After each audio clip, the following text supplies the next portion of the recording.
11,000 की बिजली की कार में सपने से ट्रैक्टर की ट्रॉली सपने से ये घटना घटित हुई है।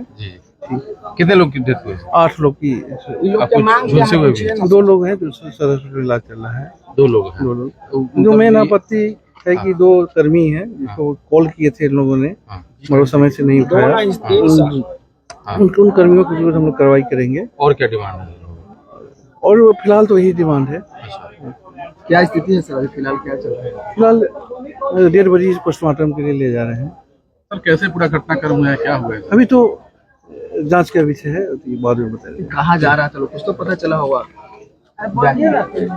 क्या पता चला? ये अभी जांच का विषय है, देखते हैं क्या है। सर एक ही गाँव का है?